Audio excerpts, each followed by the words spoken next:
Standing By, the Terry and Ted podcast, is sponsored by the UPS Store Canada.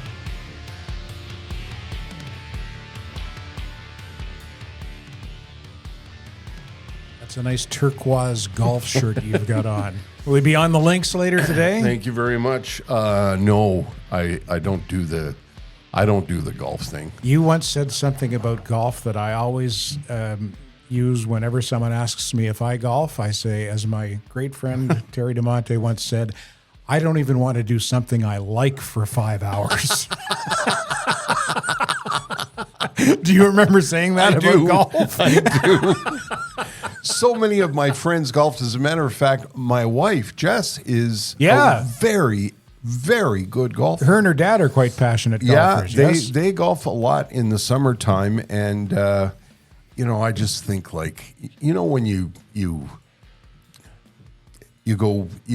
a sport with somebody who's really good at it. Yeah. It's intimidating, and B, you just slow them down. You feel like, the guy that got shot in the leg. Go on without me. You guys go on without me. I'll be fine. Anyway, yes, I guess this is a golfing affair, or it could be a golfing affair. I was just looking for something with a collar this week. Oh yeah, yeah, isn't that nice? Trying to bring an element of class to the podcast. Yeah. It's the Standing By podcast, the episode for the 14th day of May, 2025. As always, brought to you by our very good friends at the UPS Store Canada, our title sponsor now for a couple of years, over 400 locations now across the country. You've driven by a store in your neighborhood. I'm telling you, you've driven by the store and probably, hopefully, looked at it and said, hey, there's the joint that Terry and Ted talk about all the time. And if you've never been in, you should go in and say hello. If you're looking for envelopes, if you're looking for stickers, if you're looking for packing tape, packing peanuts, boxes big and small, if you've got to send something to Saint-Sauveur, or you've got to send something to Vancouver, or you need to send a box to England like I did a couple of months ago, this is where you want to go. If you have a home business, this is where you want to go. They can provide you with a mailbox. As a matter of fact, speaking of England, they can even take a passport picture for you. They can solve just about any business problem you may have, or a personal problem. Well, not a personal problem. They're not going to solve your personal problems. But if you're moving, for example. I've been very down lately. Yeah, don't go in and tell the guys at the UPS store that. They're not therapists. Yeah. But if you're moving in July, they can probably help you with that. The last time we moved last year from BC, I headed to the UPS store to get a couple of extra boxes. Such a terrific company. All of the locations are run by entrepreneurs, just like maybe you are in your neighborhood. Somebody in your neighborhood is running the UPS store. Go to the upsstore.ca. They will look after you. Well, Ted. Yes, Terry. Yes, I thought we would start this week talking about, first of all, our YouTube issues last week. We had a YouTube issue. I don't know what it was, but the episode with Alan Parsons, by the way, thank you so much to Alan Parsons and Lisa Lee and everybody who was responsible for turning Alan Parsons our way. It was a nice get for the podcast. Yeah, and thanks for all your feedback on that as well. We got a lot of good feedback on that. We really appreciate it. And we had some notes from people looking for the episode on YouTube. I don't know what happens on YouTube. I don't know anything about it. But what I wanted to say was, if you are a YouTube regular and you go there and you can't find the episode, always go to terryandtedpodcast.com. The episodes are always uploaded to our website.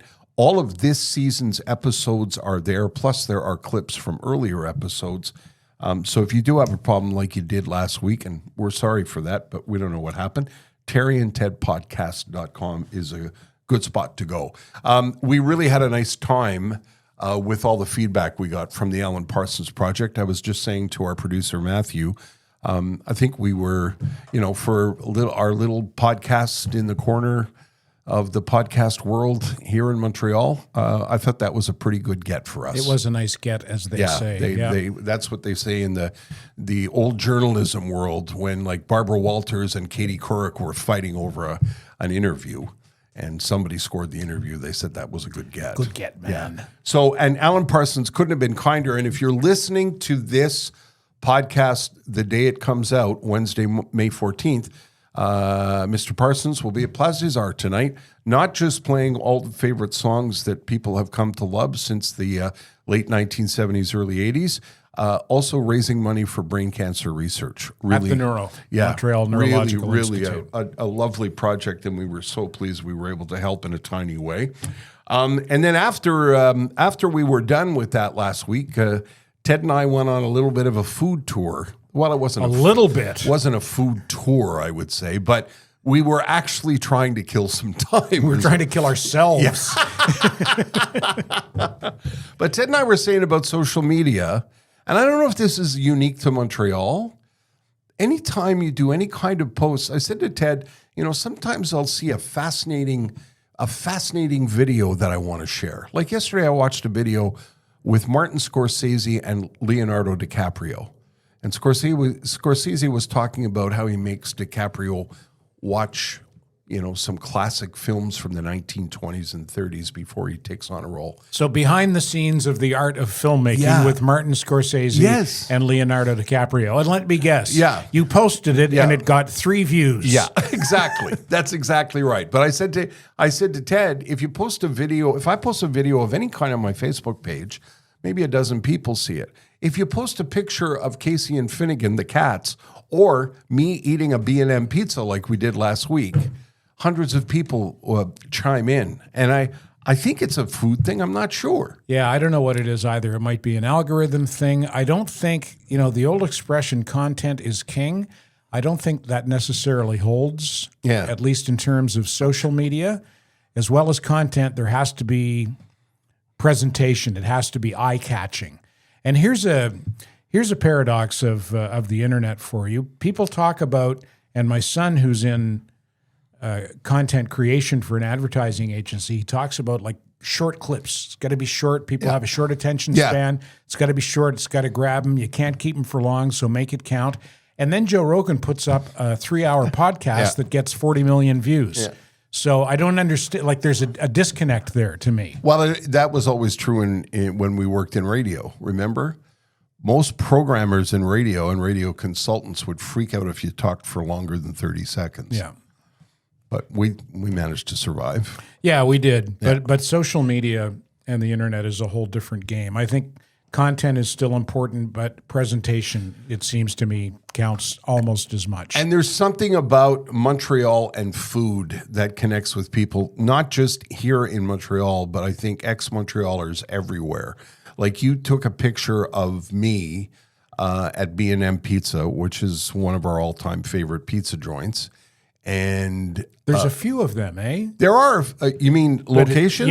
But the Summerlet is I looked it up. I looked them up on Facebook, and it seems to me like Summerlet's the flagship location. But it seems to me they might have 2 or 3 others. Okay, as well. That I'm unaware of because Summerlet was the one I always went to. I could be wrong, but I thought that was. I came away with. Anyway, that if you're from NDG or you're from Montreal, you know that location, and it was. It got very popular because it used to be at the corner of Monkland and Royal, which was just up the street from LCC. So a lot of staff and students would spend a lot of time there, and then the rent got too much years and years ago, and they moved to their location where they are now.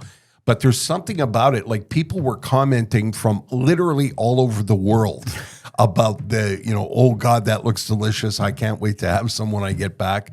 And it always sparks such a discussion and I guess envy for a lot of people too. Yeah, and they're Greek.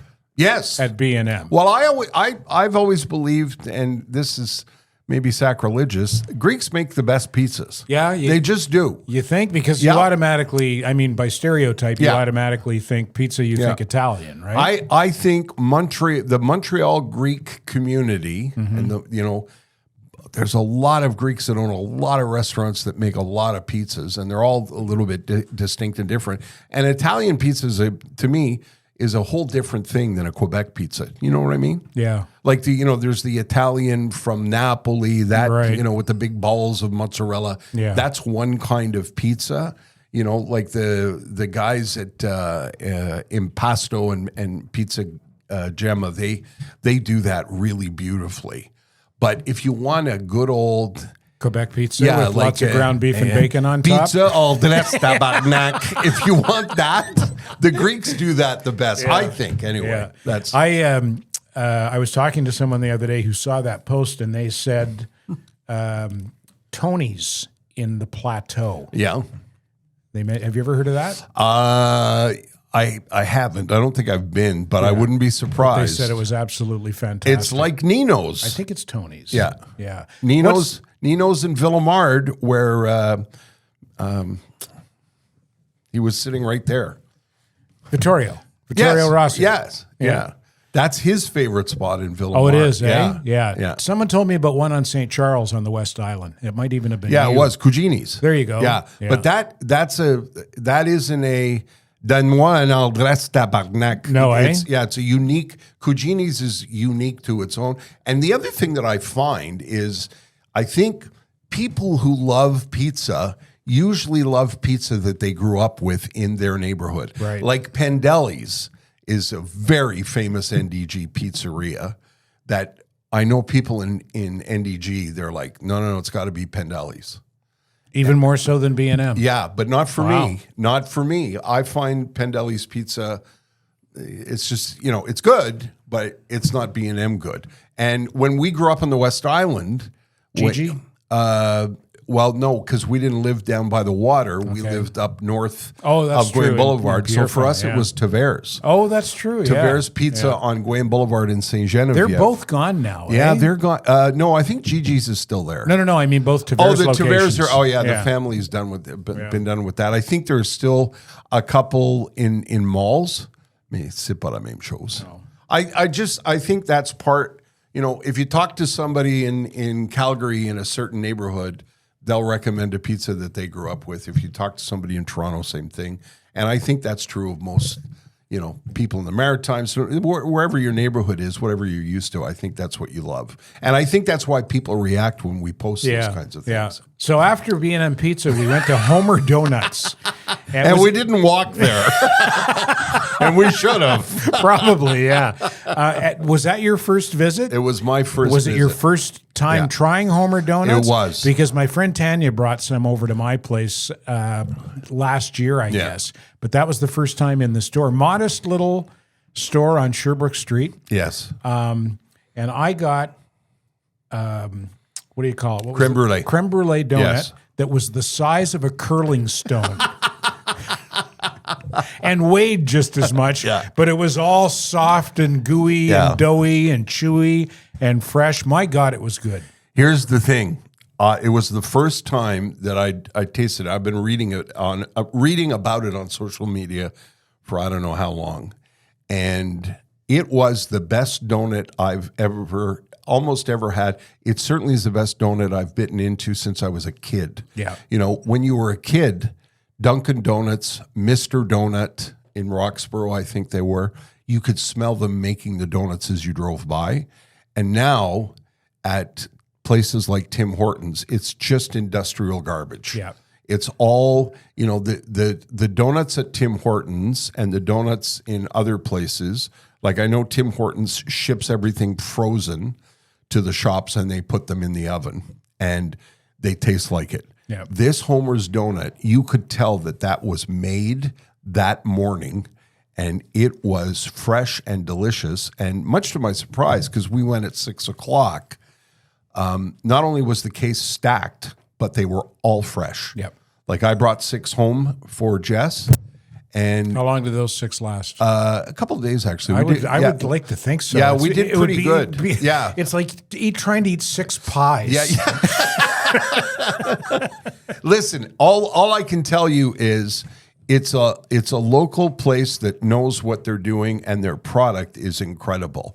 And just, for people who are saying you eat pizza and donuts, yes, I do eat pizza and donuts, maybe once a year. Yeah. Maybe twice a year. It's not like we're out there doing that every second or third day. At home we eat really well, and to be honest, we prefer to eat at home.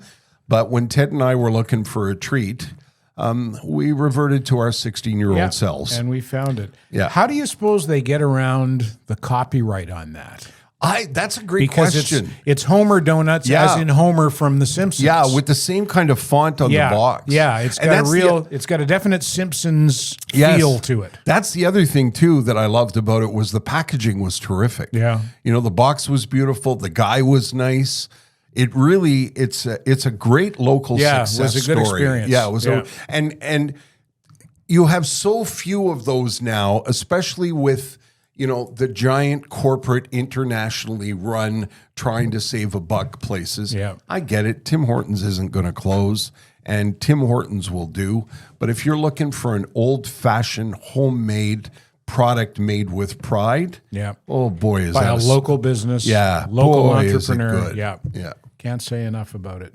My Aunt Joan used to make donuts. Really? She made those ones with the cinnamon sugar.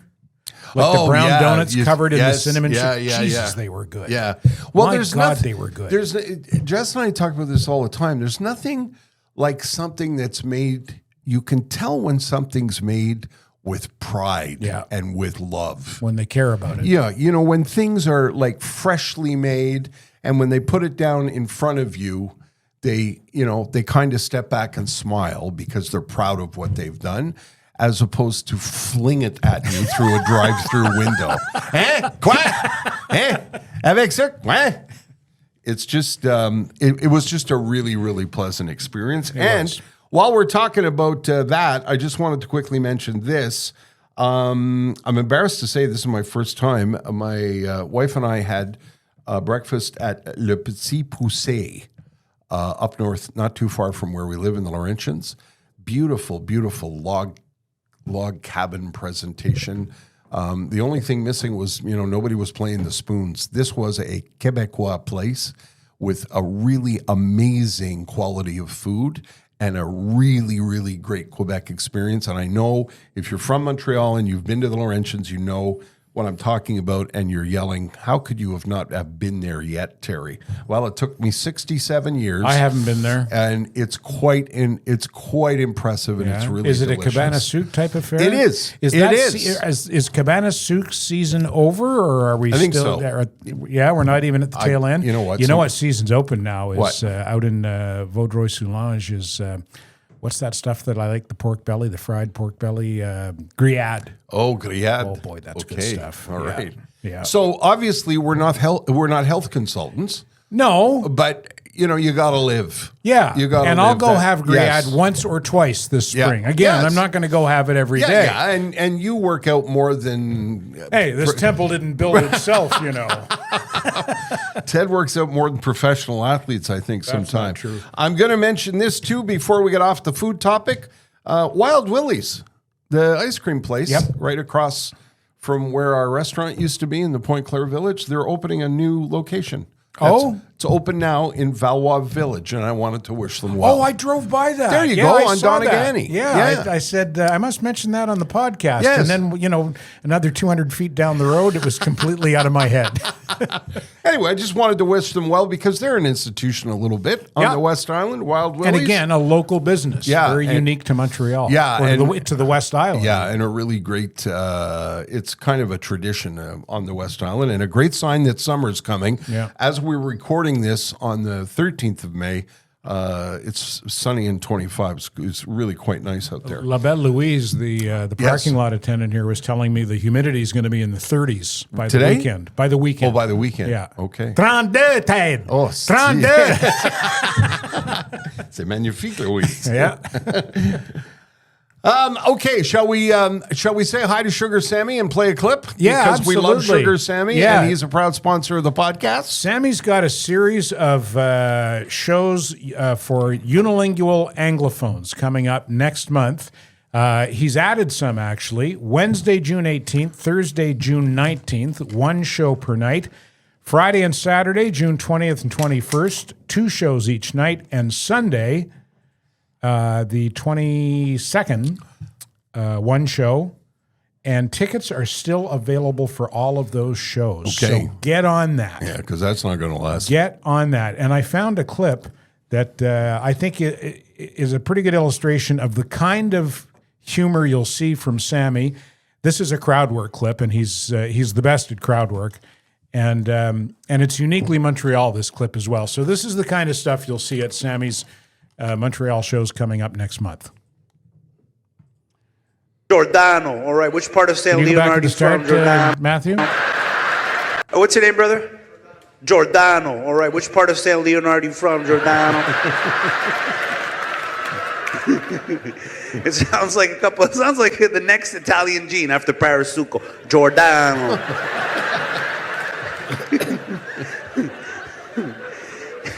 Skinny jeans from Giordano. So Giordano, who are you with? They're laughing there.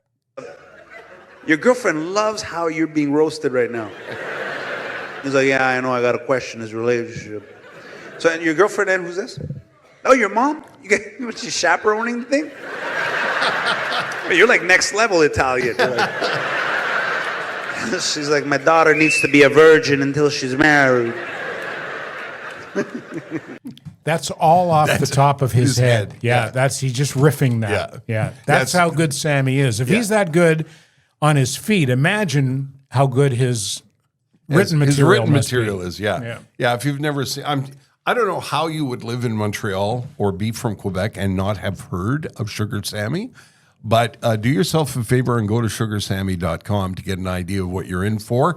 As we always say, it's great bang for the buck, ticket price wise. It's an amazing night out with either your grown sons and daughters or a date night or your mom and dad. It's a lot of fun, and the fact that he keeps adding shows gives you an idea of how popular he is. Yeah, and you better hop to it because if you don't last. Yeah, if you don't get tickets for those shows, the next show that has available tickets is in Dubai.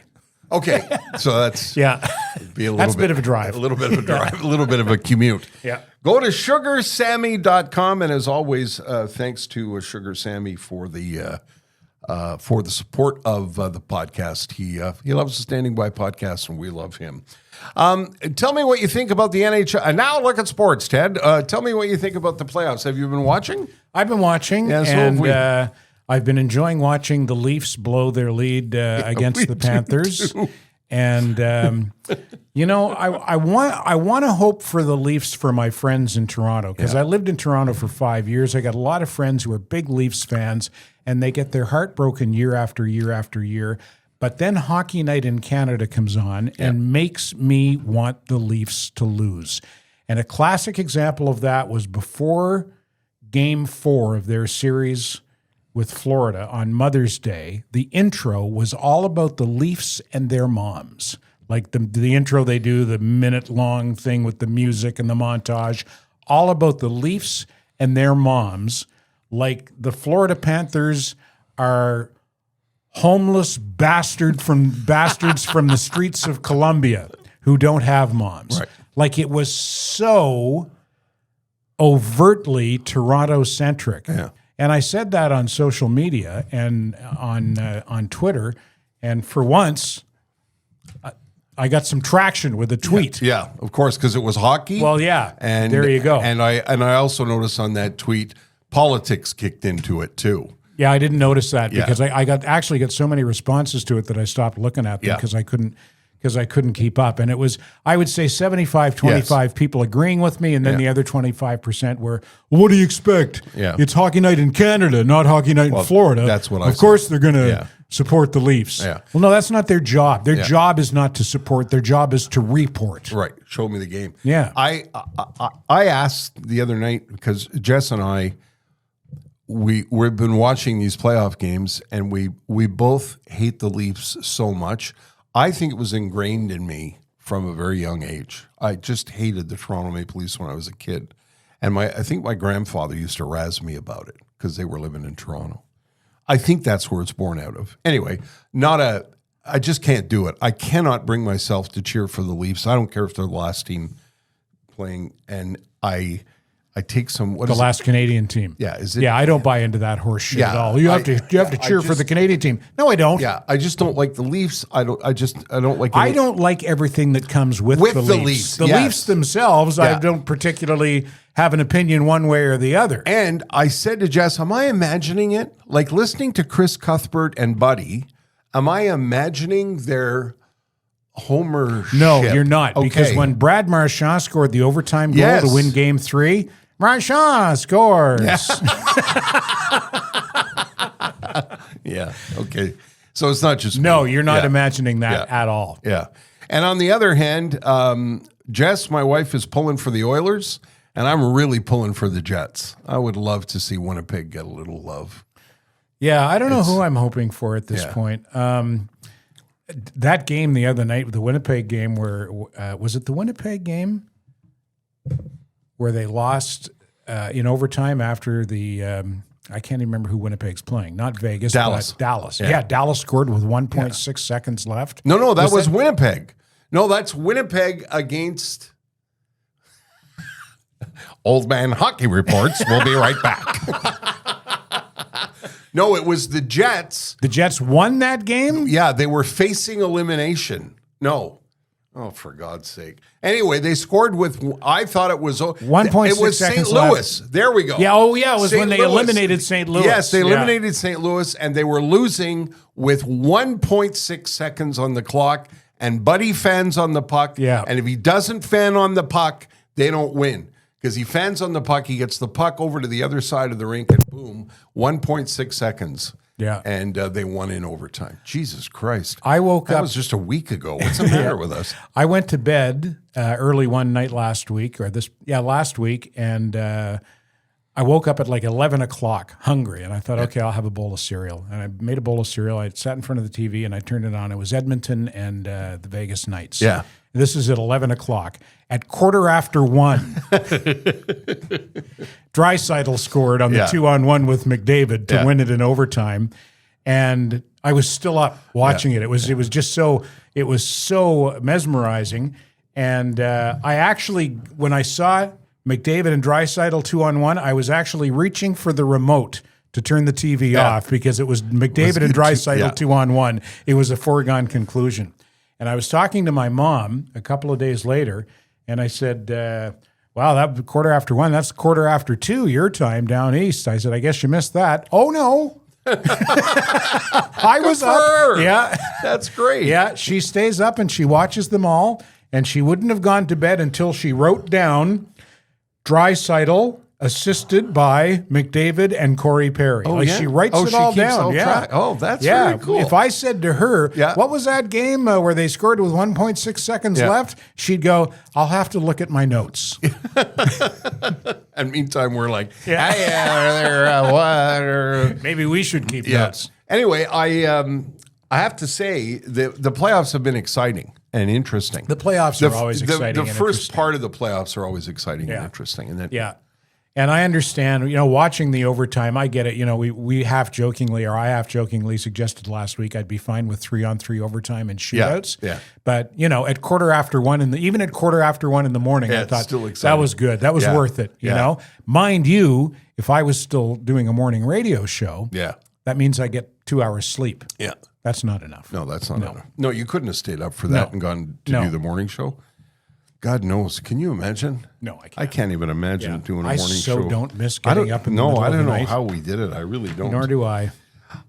Let's do the tweet sheet. We were saying before we got started today, we always leave the tweet sheet towards the end of the podcast episode because by and large we forget. Yeah. We get carried away with ourselves and we forget. So I said to Ted today, well actually you said to me, let's do it early this year today.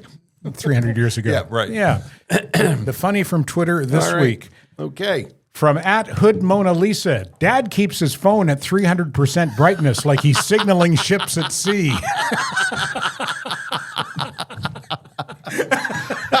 I've got my brightness turned all the way up. All the time. Yeah. From @4... What is that? 420 I love weed. My driver's side window stopped working, so I guess I'm on a diet now. Commentary on the world today. Yeah, no kidding. And I really like this one from our old friend Kip Conlon. Ernest Hemingway. The world breaks everyone, and afterward many are strong at the broken places. But those that will not break, it kills. It kills the very good and the very gentle and the very brave. Groom, could someone else give the toast?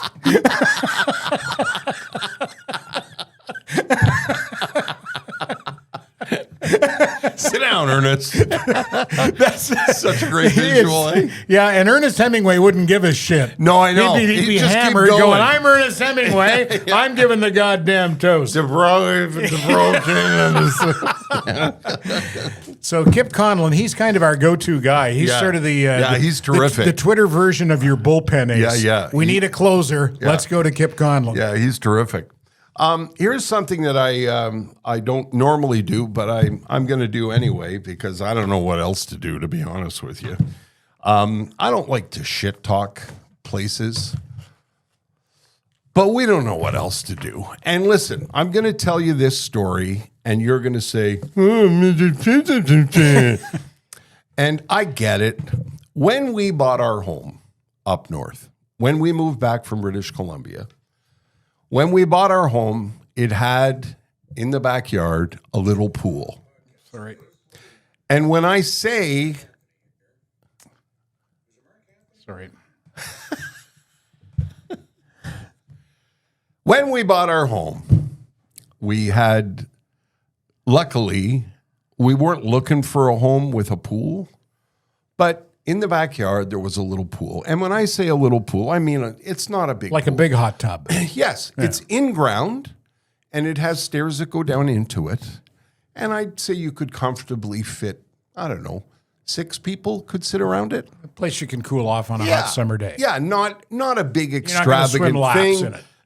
Excuse me. And we like it, and we know how lucky we are to have a pool. I get it. I understand it. So this pool is manufactured. That I'm just learning about the manufacturer. It's a pool company in Laval that we called and asked them to come out and look at it, and they did last September. They're called Piscine Fibro. So the pool is in the ground. It comes, it's a prefabbed thunk. It goes in the pool, in the hole, and now you have a pool, and they fill it in. Anyway, it was installed 2 years ago when the house was built, and we inherited the pool and we inherited the warranty, and we were having an issue with it, and we found out that if you buy a pool from Piscine Fibro, that's what they do. No other pool companies knows how to fix those. So in September, they sent 2 people over and said, yep, you've got an issue. We'll get back to you. So in October, we called, and in November, we called, and we stopped calling in December. And then we emailed in January, and then we called in January. And then we emailed again, and then we called again. And in February, we emailed again. And every time we called, we got told to send an email. And my wife gave up and said, we're going to go down there and we're going to ask them if they could please return our call or follow up with us from their visit in September. And we've been treated with nothing but disdain and disrespect and outright rudeness, and they will not return an email, return a phone call, and they won't come to see us because A, they got our money, and B, we can't go anywhere else. So the attitude I think we're getting from them is, yeah, what are you going to do? We'll get to you when we get to you. So I know this is not a big thing because not everybody's going to buy a pool, but I just want you to know that this place in Laval that pretends to be a family-run business called Piscine Fibro treats their customers like shit. And our hands are tied. We can't go anywhere else. So if you buy a pool from them, it seems that you're at their mercy. So that's my little story. That's my shit talk for the week. Well, you know what? And It's not shit talk. If you fuck over a customer, you never know who you're fucking over. And you might be fucking over the guy with the podcast. Well, yeah, and we don't have a Joe Rogan podcast, but I'm almost like a public service. If you're thinking of buying a pool, you want to be able to have people that are going to follow up with you and be nice, and and all you want is somebody to say, "Listen, we're up to our forehead. Yeah. I'm really It's the sorry. spring, we're opening pools. And I know Yeah. we've left you for a while, but I promise you, we'll get there in 2 weeks. But to just keep blowing you off and ignoring Didn't it. you tell me they said, "Hey, don't you know what time of the year it is?" Yeah. The receptionist said, "Yeah. Hey, we're opening and closing we're opening a lot of pools right now." Yeah, that's what you do. You're a pool company, and we're one of your clients. yeah. And I know there's people listening to this saying, "Oh, you asshole with your pool." No, It's I don't think so. Whatever. I'm just saying that if you find yourself in the market and you're looking for a pool and you go, "Oh, these are prefab pools. These are really nice," and they are really nice, but good luck getting anybody to call you back once they have your money. So I said to myself, I'd like to get this off my chest. And now I did. And you have. Because we have a podcast, so I can mention Yeah. it. Consider it a public service. Piscine Fibro. Yeah. Versus, for example, Merson Automotive, Oh my gosh. where if you have an issue, Please.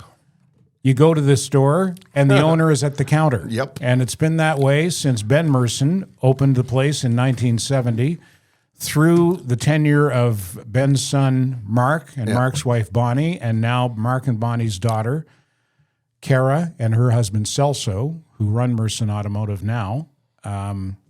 You will never get treated like that at Merson. Oh, God. no. Ever. Oh, my God. No. Well, first of all, the owner's at the counter. Yeah. I've been saying that since it was Mark and Bonnie. The owner's at the counter. You can say, if you ever were to have a problem, and you never would, you don't have to write a letter to head office. You can just say, can I talk to the owner? And the owner's behind the counter. The owner goes, well, that's me. That's You're me. talking to him right now. Yeah. And this morning I was at Gentilly Cafe just down the road from the studio here. And I was talking to the guys there who were so nice and kind and friendly to me whenever I go in on a Tuesday morning when we're recording the podcast. And I was saying there's a real comfort to these iconic Montreal places. And, that Cafe Gentilly's been there since 1959 when all of this neighborhood was factories. It was the garment district. Yeah, it's the garment district. And I feel that way about Merson. I've said this before. There it is at the corner of St. Jacques and Cavendish. Pretty busy right now. I would imagine not I think as it's starting busy. to slow down Yeah. now. Yeah. If you're still rolling on your winters, wait until May 20th because you'll get 10% off summer tire installation as of the 20th of May. And get in there before May 31st. If you need new summer tires, they've got rebates on Yokohama tires of up to $125 on select tire models. And Yokohamas are as good as it gets. Merson Automotive, they're on St. Jacques, just west of Cavendish, where they have been, as Terry mentioned, for these many years. You can find them online at mersonauto.com. Speaking of Montreal icons, I wanted to express our sympathies to the family of Hirsch Siegel. Herschel Siegel, if you don't know the name, was a giant, just a giant in Montreal and in actually the whole fashion world. Hirsch Siegel started Le Chateau. Remember Le Chateau? Sure. Opened his first boutique in 1959 on St. Catherine Street. And at the time was introducing Montrealers and Canadian consumers to European fashion. And the brand quickly gained traction. They even, I didn't even know this. I was reading a lot of obituaries on Hirsch's passing this past week. They outfitted John Lennon and Yoko Ono during the 1969 bed-in here in Montreal. Wow. There's a picture of John Lennon on the cover of the Hey Jude album. He's wearing a suit from Le Chateau. I didn't know this. And that helped get them traction. And what was interesting is the outfits that John and Yoko were wearing were custom velour jumpsuits. But it was 1969. Oh, so, sure. That was pretty average fare for 69. And as you know, Le Chateau went on to become a giant company. And in 2008, he co-founded David's Tea, another giant retail success here in the country. I just saw Hirsch Siegel coming into the gym that I was walking out of. He was with his daughter, and at the age of 94, he was going for a workout. And the following week, he passed away at the age of 94. So our tip of the cap and our condolences to the Siegel family, including his wife Jane and his daughter Sarah and the rest of his family. That's a big loss for the community here in Montreal. Do you know if the Seagull Centre for Performing Arts is affiliated with his family specifically? That's a good question, and we should look that up. Yeah. I'm not sure. Sorry, I can't answer that. I asked you that question without knowing if you knew the answer. I wouldn't be surprised, though. I wouldn't be surprised. They were very active philanthropically Yeah. in the city. And while we're doing that, let's dive into the mailbag, shall we, Ted? Yes, sir. Okay. I got a note from Bobby Karen. Oh, I just noticed that. It sounds close to Bobby Darin. But it's not. It isn't. So don't ask Bobby Karen to sing Mac the Knife. Bobby says, I'm so delighted that cell phones will no longer be allowed at schools. When you were chatting about it on the podcast, which I really enjoy, by the way, I was thinking about the cafeteria at lunch. Remember how loud and alive it used to be? I haven't been inside one in a while, but it's much quieter these days, which is sad and wrong. Our kids need, deserve, and must have more face-to-face relationships. Bravo, Quebec. That comes from Bobby. Didn't say where. And this one comes from Kim Prike. I hope I'm pronouncing that right, Kim. I'm messaging you to say I'm a longtime listener, first-time caller. I grew up in Montreal. Listened to show him in the 80s. Terry once wished me a happy birthday on the air, and I got to high school, and people who didn't know me were wishing me a happy birthday because my sister wrote in, and everybody heard it on the school bus. These kinds of stories still amaze me. Yeah. That, one birthday wish 100 years ago became a solid memory for a lot of people. Yeah, and that they listened to the radio on the school bus. Yeah. I don't remember that from when I was a kid. I don't remember the radio being on the bus. No, we didn't. And I just wanted to tell you, Kim, it means a lot to me because it means, a simple moment one morning on the radio, the magic of radio transported you and stayed with you all those years. And it still does. Within the last 2 or 3 years when I was still working on the station that shall not be named. Yes. I ran into a guy at the grocery store at the IGA in Pointe Claire, and he was with his 2 young sons. I think they might have been twin boys, like maybe 8, 9 years old, and he introduced himself. He used to listen to us when he was in school, and I gave him and his boys a shout out the next day. Yeah. And he sent me a note and said, boy, did that make their day. Yeah. Yeah. Yeah, it was a different era, but it really was a different kind of magic back then. Yeah. And it, as evidenced by this letter, it worked. Yeah, and like I say, it still does. Yeah, because, not as many people listen to the radio anymore, but for those young boys to hear their names on the radio, they thought that was pretty cool. Kim said she also hung out at Derek's, later Ziggy's, in the 80s and 90s. I got a lot of fond memories at that bar. I enjoy listening to your podcast, and I love hearing Ted's New Brunswick accent. My dear departed dad was from Campobello Island, and when I hear Ted speaking, I'm reminded of my dad and his maritime accent. Isn't that something That's that sweet. 45 or 46 years after moving away from the Maritimes? Yes. I guess it's the hard R's. Hard R's. Yeah. That's probably part of it. Yeah. Jerry Riley sent us a note. I know he listens every week. Him and Paula were celebrating their 20th wedding anniversary in 1995 when we took them. Well, we didn't take them to Stockholm. They came with us to Stockholm. They won a contest, and we met them there and have known them ever since. Thanks for the nice wishes, Jerry. Appreciate that. And this one came from Brian Rossal. I think it's Rossal. Brian says, hi, gents. Always great to be part of the weekly audience with the great laughs. We drag you along on our long drives, and folks on the highways passing must think my wife Gina and I escaped from somewhere, as we are often both laughing at the shenanigans that you both get involved with. Old man noises, left lane bandits on the highways and the like keep us smiling. We're of similar ages. We're pushing plenty 5, and we agree with most of your comments. Keep smiling. You both are the glue that keeps Montrealers close wherever we end up. That's a nice compliment. Isn't it, though? Thank you to Brian and Gina for that. I appreciate that. If you want to email us, you can go to terryandtedpodcast.com, or you want a direct email, you can. Standing by the podcast at gmail.com. TerryandTedPodcast.com. Thank you for the mail. We read it all. We answer most of it. And it's important that you go to TerryandTedPodcast.com, I've been told. Speaking of getting older, you know what scares me now? No. Besides teenagers? The sound of an electric car rolling up behind me at night Yeah. in a quiet parking lot. Yeah. Yeah. Yeah. Spooky. Yeah, it is spooky. Yeah. And I always think to myself, the next two sounds are going to be like a suppressed handgun, you know, a handgun with a silencer on it. Because it's almost like, it's almost like the sounds are complementary, you know. But that's happened to me a couple of times in the parking lot at the building I live in. There's someone there who has an electric car, and I've come home at night, and they roll in behind me, and I'm getting out of my car, and I hear that. It's spooky. Yeah.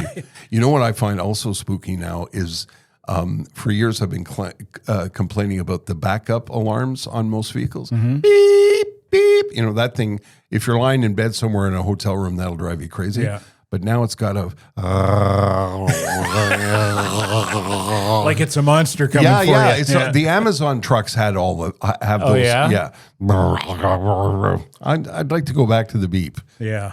It's because we're easily spooked, I guess. Can I tell you the story that I told you yesterday Yes, and please forgot do. that I told you? Yeah. So Ted says to me before we started the podcast today, he goes, and I got a good story to tell you about Costco. I said, yeah, you told me that yesterday.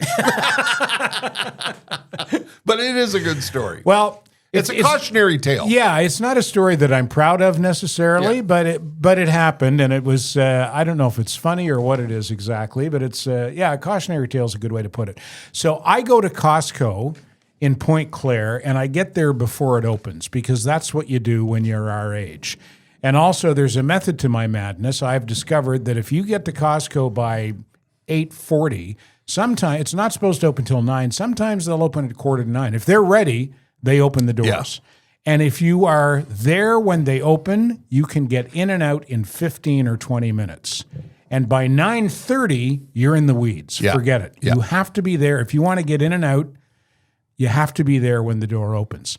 So people line up and wait for the door to open. And they line up in an orderly fashion, one after the other. But every morning when the doors open and everyone goes in one after the other in the line, there's always at least one person who waltzes in at the last minute and cuts the line. Yeah. And yesterday, they decided, this one person, to cut the line right in front of me. Whoops. And I said, hey, pal, the back of the line is back there. And he said, well, there's 2 lines. And I said, oh? There's you, and then there's a line for all the rest of us? And he said, I forget what he said after that, but it was an insult. Yes. And it triggered me, like the switch in my head went off, right? Yeah. So I pulled my sweatpants all the way up to my nipples, and I leaned right in and got in his grill, and I suggested that he perform a physical impossibility. And then I added a couple of other colorful descriptors and turned around and marched with my righteous indignation down to the produce section and got what I was after and paid and left, and I felt like shit. Now, let's explore this. First of all, did he back off? Yes and no. Okay. Like, he didn't get back in my face, but he was mumbling. But did he get in line? No. He didn't. No, he pushed his way in. Yeah, he just barged his way in. Yeah. But behind you, not in front of you. Yeah, oh yeah. No, Yeah, he yeah. didn't cut in front of me. He knew better. He knew better than that. Yeah. So, do you think it could have 20 years ago, would it have ended up in fisticuffs? No, not 20 years ago. No. Okay. No, not like I can't take it that I shouldn't even have taken it as far as I can, because what am I, the Costco police? I can't control what other people do. No. It's not worth, like, I was right. And that's the worst kind of resentment to get. Okay. When you're right. Right. That's the worst, because righteous indignation can be very intoxicating, right? Yes. And I'm fueling myself on that. And when I saw him coming, I was going, oh yeah, come on, buddy. Come on. Cut in front of me. Cut in front of me. So clearly I wasn't in a good place to begin with, right? But I've been trying to teach myself the same thing. Like, on the roads, for example, when you come off, when you come off the 15 South and you're merging on to the Met, yeah.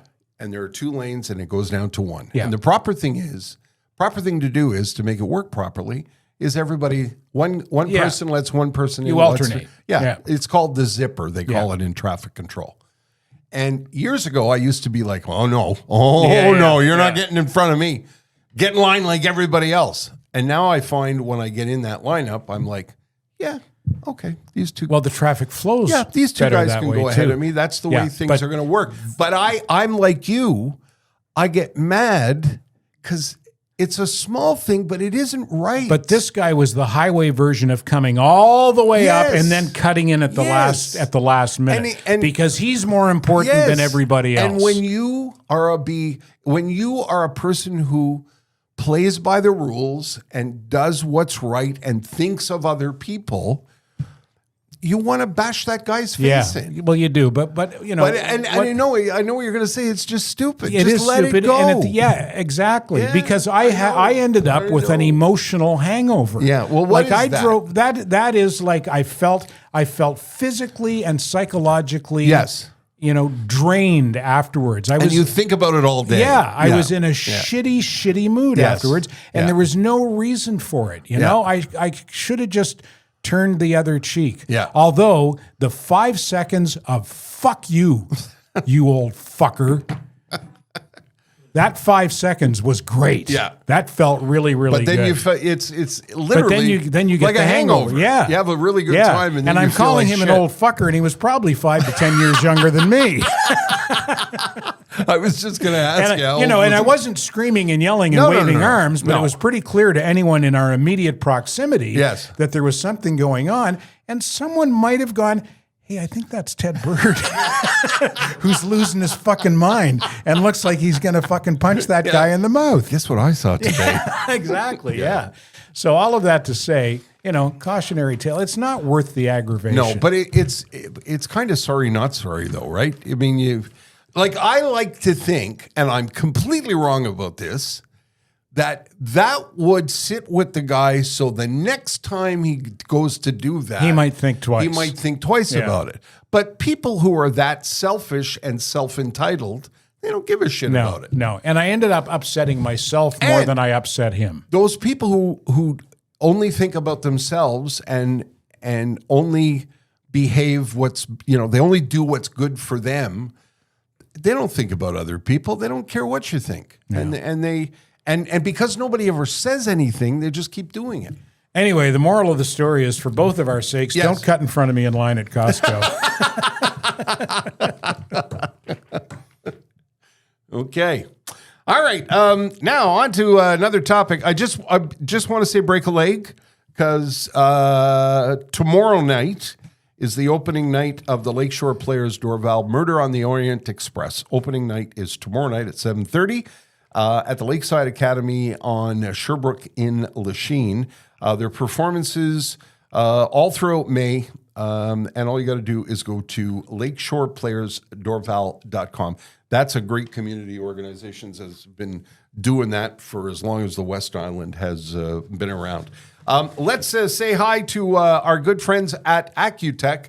Was I telling this story last week about our blackout and our generator? And I don't know, maybe I was. Tell it again. What were we, like 27 hours without power? Yeah, 27 hours without power. That's crazy. You want to talk to the folks at Accutech about this if you've had a similar experience, or if you live out in a region like we do.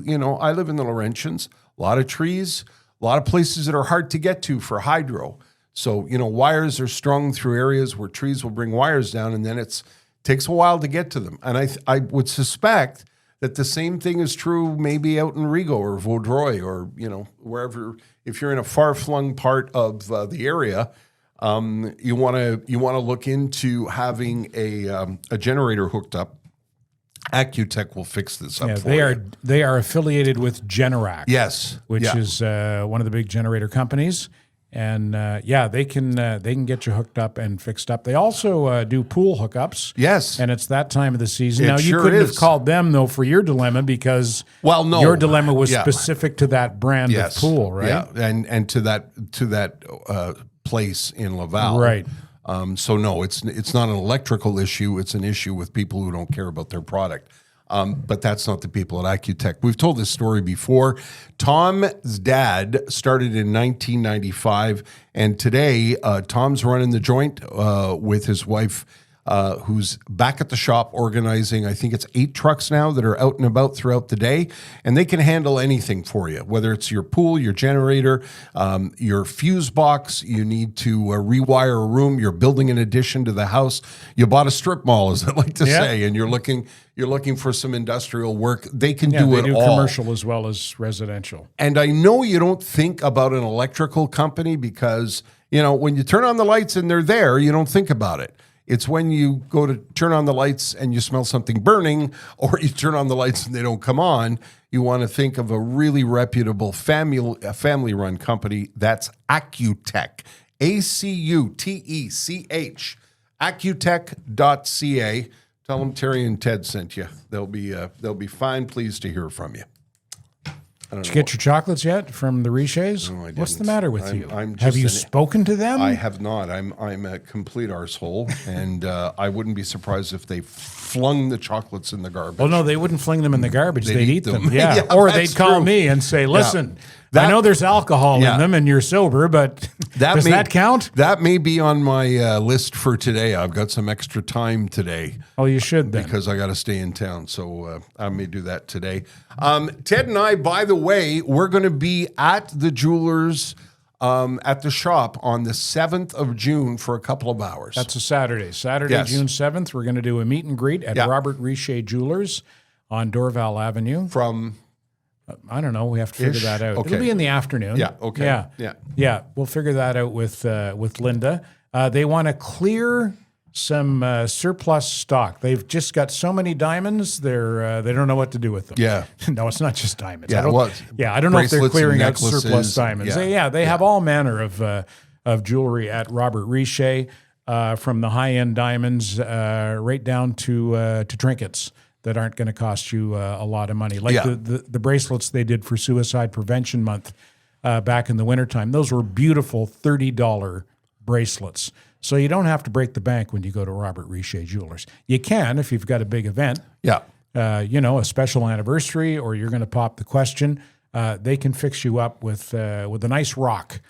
If that's what you're looking for. But if you're looking for something lower end and not so expensive as a gift for somebody, they can help you out there as well. They do some beautiful designs, and I know with grad season literally on top of us, that's a good place to think about a commemorative bracelet or necklace, or for a birthday. They really are a lovely, lovely place to go to, because it's a very lovely, not giant sprawling shop, but well staffed, family run, and when you push the door open, you get a big, big welcome and a little chocolate bar. Yep, if you want. They can also clean up any old jewelry, Yes. or they can fix your watches, which is what Terry is has to. You have to go pick up your watches, right? That you dropped off in 1964. Yeah. Mister, will you fix my watch? It was a long time ago. No, it's a few months now. It's actually quite shameful. I'm sorry. 309 Dorval Avenue in Dorval, across the street from the Jabberwocky. There you go, where you can park, by the way. Okay, a couple of things. Some of the recommendations, some of the things we've been watching and talking and doing and going and whatever. I thought I would mention these things this week. Here we go. First of all, Nona's on Netflix. This is sweet and fun and a true story, which is really quite something. Nona's starring Vince Vaughn, Brenda Vaccaro, And Lorraine Bracco is in it. And anyway, it's a great cast, and it's a true story of a guy who grows up in an Italian family in the Bronx, loses his grandmother and his mother, and misses her cooking, tries to make her sauce, can't make her sauce. Don't want to spoil the whole story, but he comes up with the idea that he should hire Italian grandmothers to be the chefs at a restaurant that he buys with his mother's inheritance. It's a terrific story. It's sweet. And it's a series? It's just movie? Just one movie, and it's terrific. Because of my background, I've on one side of my family an Italian background with a grandmother who used to cook sauce, that would be on the stove all day. And the opening, she was full on born and raised in Napoli, yes, Italian, just right? outside of Naples. Yeah. And the beginning of this movie made me tear up because it reminded me so much of how a lot of Italian kids, or people with Italian connections grow up. Anyway, it's on Netflix. It's terrific. And the story is the story of this restaurant that this guy came up with. It's still open. It's called Enoteca Maria. It's on Staten Island. It still exists. And the idea came close to crashing and burning, and then it took off, and now it's a movie on Netflix.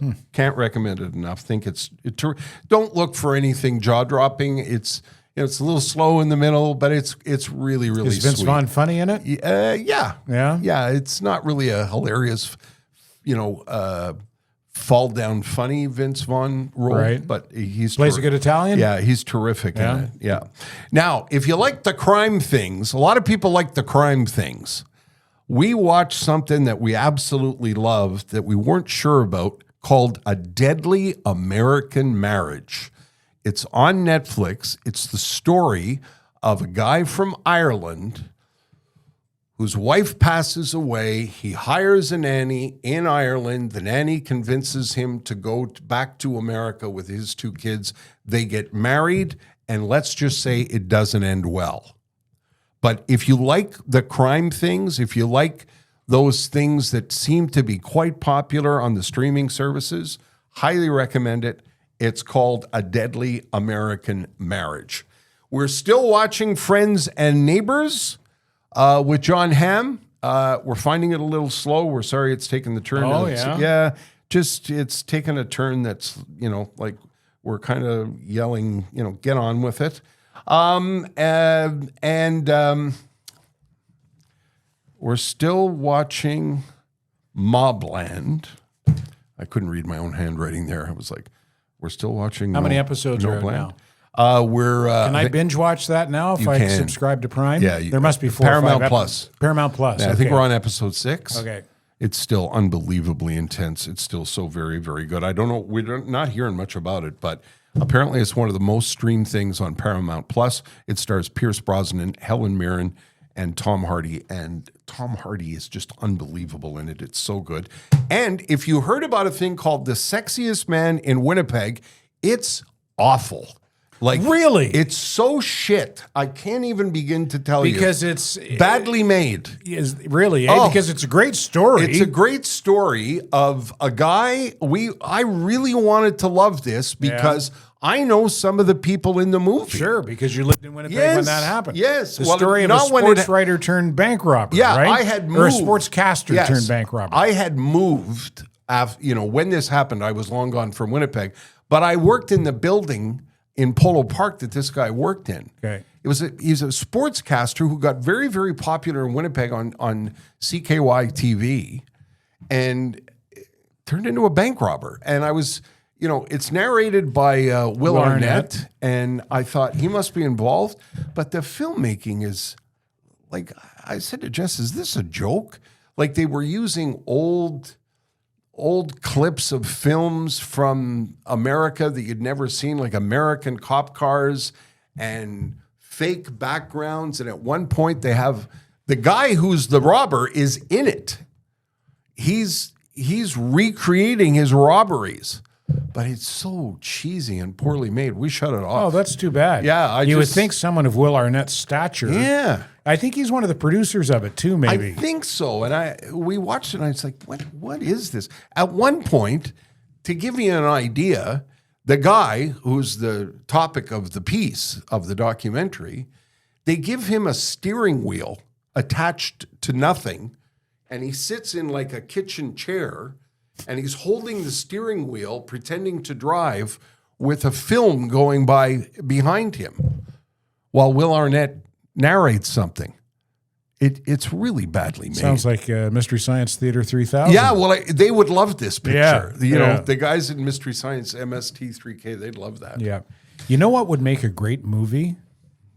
Except it would never get made because it's just way too sensitive and the whole thing stinks to high heaven. The Murders of Barry and Honey Sherman. I still want to know what happened there. I don't know if we'll ever know what happened there. No, I don't think we're ever going to know. But have you seen there was a documentary, I think it was on Crave a year and a half ago. Somebody did a documentary on it, and on they the weren't murders. murdered themselves? Yeah, well, I think they're still alive. Yeah. And all the Toronto police investigators were in it. It was really, really well done. I think you can find it on Crave. It's the murders of... Barry Sherman was a pharmaceutical Yeah, and company his- owner in Toronto, and his wife, Honey, Honey. and they were murdered in their home. Their Yeah. strangled bodies were found next to their indoor Yes. swimming pool. Yeah. And it just, the whole thing is... Stinks. It just Yeah. stinks to high Yeah. heaven. And the timing Yeah. around the pandemic and what his company, a Yeah. pharmaceutical company, Yeah, what it's- was the sort of research they were doing, it just Yeah. reeks of cover up and corruption. If you have Crave, go looking for it because I think it's probably still up, and it was quite good. Yeah. It doesn't resolve anything because the murder remains unresolved. But when it was over, I thought, I wonder if he did it. This is just me totally talking out of my ass, but I get my gut feeling is they know who did it, but they can't. Say, Yeah. okay. It just Anyway, if you're interested in the crime thing, that's why I mentioned Deadly American Marriage. Yeah, well, I thought of that right away. When you mentioned that, I yeah. thought of the Barry and Honey Sherman story right away. The Deadly American Marriage does have a conclusion, by the way. I won't tell you what it is. Yeah, well, that's why you couldn't do a Barry and Honey Sherman story right. because there's no conclusion. Yeah, yeah. Well, the documentary does lay out the timeline of the murder and what happened after the murder. It's Right. fascinating. It's really fascinating. Anyway, I don't quote me, but I think you can still find it on Crave or Crave, as we like to call it in our house. I guess that's it. Don't forget, tonight, it's Wednesday night. So tonight, if you're listening to the podcast on the day of the release of the podcast, Alan Parsons Project at Place des Arts. I think tickets are still available. They're selling quite well. There's a lot of Alan Parsons fans in town, and amazing. This is a whole research project. Oh, it's a fundraiser for brain cancer research. And while Alan Parsons is here, he's going to be working on an album dedicated to people who've lost the battle, including Neil Peart and Gord Downey and many other people in the music community who lost their battle with brain cancer. So that's tonight. And again, our thanks to Alan Parsons for his kindness and being our special guest last week. I also wanted to mention before we go, just if you're a U2 fan, there is a documentary coming out on Bono called Stories of Surrender. That will be out on Apple TV May 30th. A little early to talk about it, but I thought we would mention it. Is it just me or have they been off the radar a bit lately? Oh, yeah, big time. Yeah, like big I haven't time. heard much about you two Yeah. in the Well- last 5 to 10 years even. Well, no, they played the Sphere in Vegas, and that. Oh, that's true, That, yeah. that was Yeah. really, really well attended. But you're right. They're off the pop culture radar. Yeah, well, it's not like they need the dough. Yeah, I no, think they they're don't. Okay. As a matter of fact, the documentary is called Stories of Surrender. So I'll be interested to see what that's all about. Bono seems to be the focus of that. If you're a U2 fan, you'd want to know about that, I thought. Our thanks to Matthew Borgelli, our thanks to Pantelis and the people at the Pantelis Podcast Network, and to our executive producer, Jessica Dion. Please, if you listen to the podcast and download it, tell your friends and like and subscribe. Matthew, am I doing this right? Yeah. Okay. Like and subscribe and review. Apparently, give us tell everybody how great. Yeah. I feel uncomfortable saying that, but apparently it's a podcast. Well, yeah, thing. that's what you're supposed to do. Yeah. And don't forget, don't cut the line at Costco right in front of me. Or and give me trouble. keep a distance from Ted Bird when you see him with a shopping cart. I think that's Ted Bird. You better stay away from him. We better get out of here. And thanks to our executive producer, Jessica Dion. Thanks for listening. Hope you'll join us again next week. Standing By, the Terry and Ted podcast has been brought to you by the UPS Store Canada, delivering more for small businesses in Canada.